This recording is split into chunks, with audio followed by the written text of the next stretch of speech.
Bismillahirrahmanirrahim. Qala al-muallif rahimahullahu ta'ala wa nafa'ana bihi wa bi'ulumihi fid dharain amin.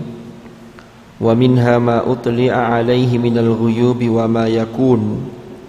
Jadi kita masih membahas tentang mukjizat-mukjizatnya Hadratur Rasul Nabi Muhammad sallallahu alaihi wasallam.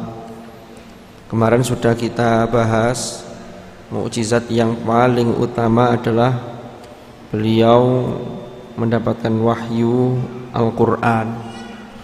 Lalu Al-Quran itu memang menjadi mukjizat terbesar, tapi kemudian termasuk ada mukjizat-mukjizat yang lain yang bersifat hissi, bisa terindra.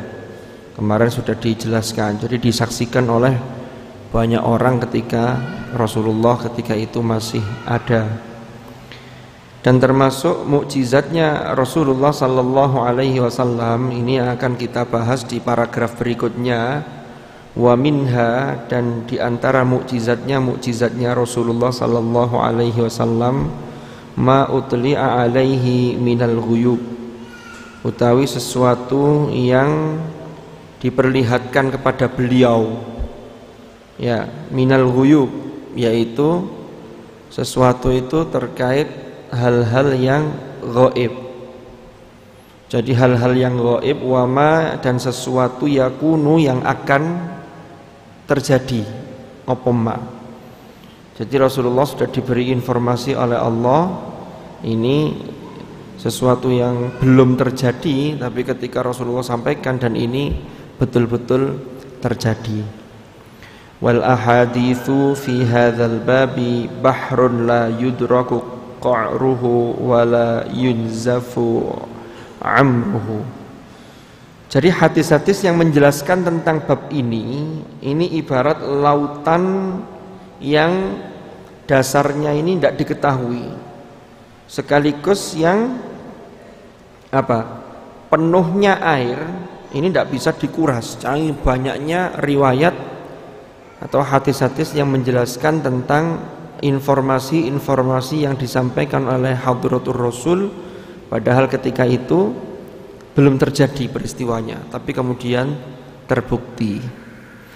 Wa hadhil mu'jizatu min mu'jizatihil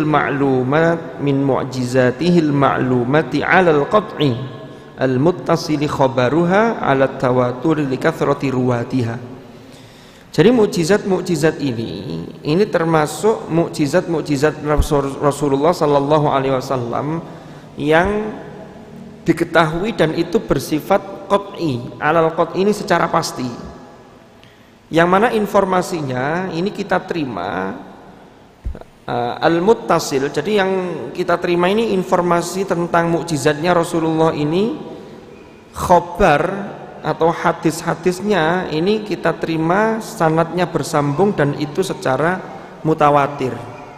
Ini penjelasannya alat tawatur likathrati ruwatiha, karena banyaknya orang yang meriwayatkan. Jadi para sahabat itu menyaksikan banyak sekali. Kan kalau kita lihat definisi mutawatir itu secara sederhana itu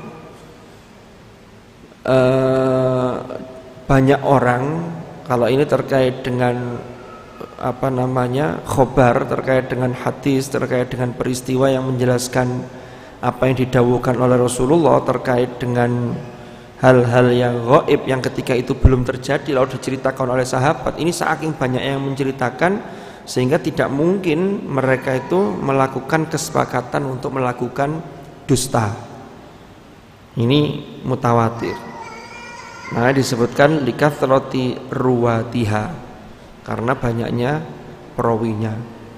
Dalam kedudukan hukum Islam, jadi kalau hadis-hadis yang mutawatir itu levelnya itu namanya qat'iyul wurud atau qat'iyul thubut.